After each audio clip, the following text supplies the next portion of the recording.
Got the website going. That was one of the main actionable steps that you gave me last time. Can we see it? It looks so like generic right now. Don't worry. Listen, it's a process. Obviously, builds that I've done before. I had some comments on this. I think the website is obviously it's good, but I think it's a bit, there's too much. Like there's too much going on. You know, no one's going to read like all of this. If you scroll down a bit, yeah, what you've built is great. It gives you good credential. But like what's the section right after this? It's essentially like very similar. Yeah, keep going down. There's nothing really nothing personal here. There's nothing that like shows me as a person. That's okay. I don't think you should model it off like mine because like I didn't spend that much time optimizing mine. Like mine is not optimized. It's just to like get the calendar out. Like I would just say like it's like slightly complicated. Like if you would remove 2 sections from this, which one would you remove? Probably what I build and probably one of these 2. Yeah, I think I would probably remove everything you just said here. What you're left with, how it works, what I build. Because like your projects already show kind of what you build. And then like the 3 sections below, I feel like that could just be one section. That could just be like a paragraph, you know, just describing what you provide. Like essentially the idea should just be, we get on a call, you show me your workflow and I tell you exactly what are the problems and what are the solutions. And I give you this as a beautiful report generated for you right after our meeting. So the only risk you have is 30 minutes of your time and you get to have the solutions that you can implement yourself, hire someone else for it, or pay me for it, right? Like that information should not require 3 sections. I would say like it's just one like paragraph. If you go all the way up, so this part I didn't understand. Built by someone who spent 8 months on the phones. What does that mean? I guess I was trying to leverage like the sales experience with this. You should definitely leverage the sales experience, but I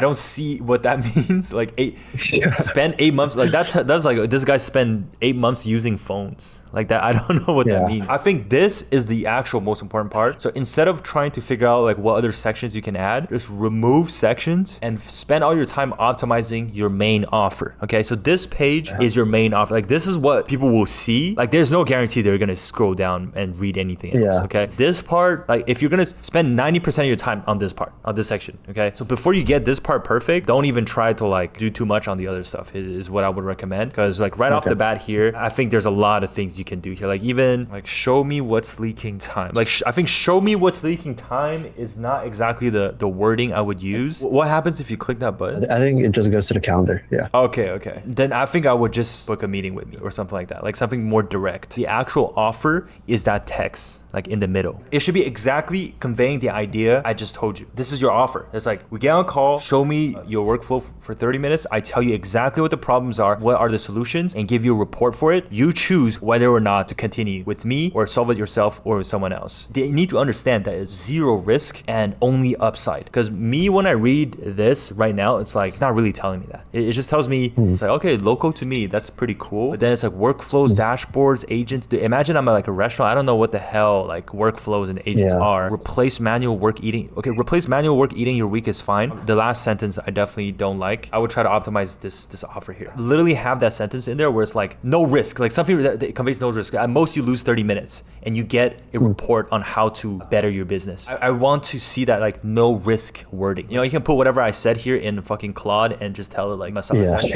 into an offer. And something I also want to ask you about is the people that I essentially got on calls with, because I think it is very, I guess, almost like technical, because I haven't really done them before. One of them is like they're starting up their like, I guess, their own community, right? Their own like high ticket coaching offer. So they want like to systemize pretty much everything because they don't like know anything. So I guess I want to get like ideas from you in terms of your own community and what you've seen from other coaching offers. So what platform are they using? They're using Discord. So they want automation for their coaching business on Discord. What is their offer? Is like they have like calls and courses, and how many members do you know? I believe there's only 2 at the moment. Like, what's the service they like provide to them? Like, they're doing like content coaching essentially, like personal branding. Yeah. So the automation for this, the easiest part is one is you have to create a Discord bot, connect the Discord bot to either OpenClaw or Hermes. You can fetch all the chat history from Discord, and then you can create client personas from this. Right. So this is like I guess the easiest way to get value first. Like they only have 2 clients. When you only have 2 clients, you can do everything manually. But if they're asking for it, you know, it's good. Essentially, like they have to connect a Discord bot to OpenClaw Hermes, allow the bot to be in certain channels in the Discord. So maybe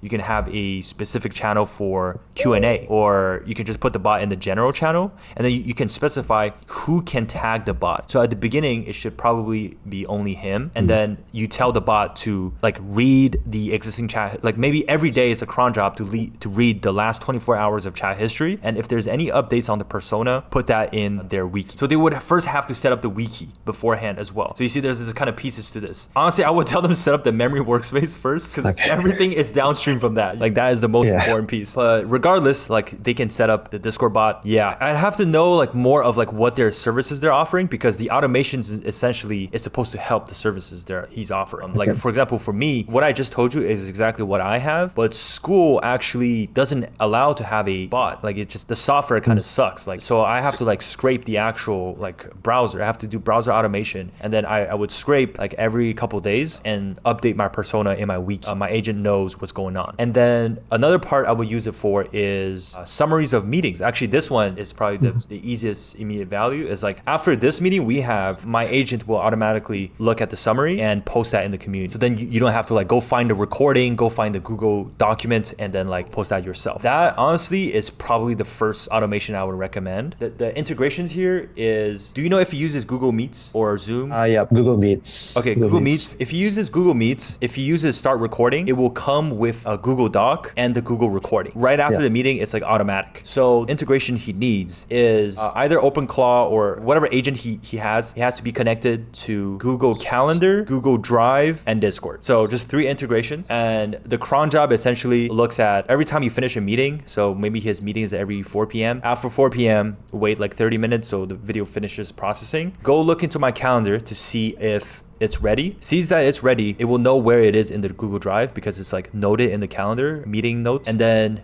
get the recording, the Google document that automatically generated by Google Meet, and summarize that again into a post in Discord and tag the relevant people from the thing. So if you want to try setting that up on your own side, you can. So you can just like practice so you understand how that whole thing works. I think this is a very worthy exercise. Do you have any agent, Hermes or OpenClaw? No, I do not. I think you can just use Claude directly. So do you use Claude or Codex? I do use Claude Code. So this is what you do. Ask Claude, how do I set up a Discord bot? Okay. So then essentially the way it looks is like within Discord, you have something called Discord developer portal. This is where you need to go, and you need to create a new application, and then you just, create the application. And then within it, there's going to be, so this is like my bot I use. There's going to be a secret token somewhere.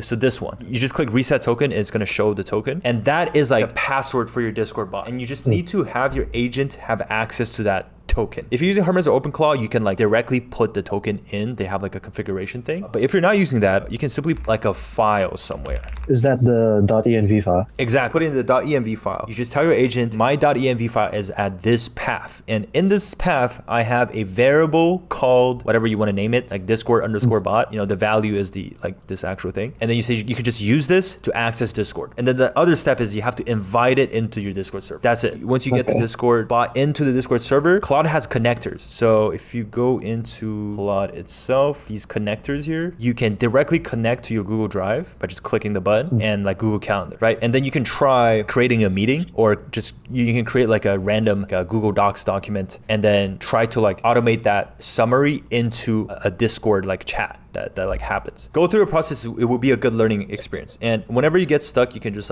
ask Claude. Like as long as you understand the general direction is like, you need your agent to be connected to Discord, Google Drive, and Calendar, right? Just understand this is like your end goal. It's for these to be connected so that your agent can read to any of these. And then you can just ask your Claude like, how exactly do I get this part set up, that part set up? And if you get stuck at any point, feel free to like message us in the community as well. I can help you out. What are the main things I need to ask from the client themselves? So the goal is for you to understand their workflow, right? From there on, it's like, I need to understand what they do on a day-to-day. Like for this business, their coaching business, what exactly is it that they do with their clients? Well, first of all, how do they get clients, right? So that's outreach. Then maybe it's making content. Maybe it's emailing people. In that workflow, there's stuff to automate, right? So maybe emailing outreach or making content automation. And then the other workflow is like inside the community itself, if they have meetings with them, recurring meetings, there's like meeting summaries posted to them. There could also be like, if he's making content, like courses, like these courses, how are they appearing? Like Is there like a specific channel? Does he have a specific website for this? All of this can be automated as well. You have to understand like, how does this person work? How do they get their user? How they retain their user? This whole flow, try to understand, and then you can see where inside this you can automate and what's the most important thing you can automate. I would tell them to like show you like what's their workflow. If you're a business owner or you work at a company, I have something for you. So basically I'm live every Sunday at this time below on YouTube and on Twitch, and I answer questions about AI, and I have meetings with my clients on how to use AI efficiently in their workflows. For example, on how to set up your memory workspace properly, your second brain, because that's literally the most important thing you can have, since making money, getting clients, everything is downstream from that. And if you want more personalized help, I also made a private community recently where I have a classroom about everything that gives you these specific steps, and I have a very specific diagnostic here, a set of questions you can answer to figure out your exact next step. So I hope to see you soon, whether it's during the live call or in my private community. I'll see you there.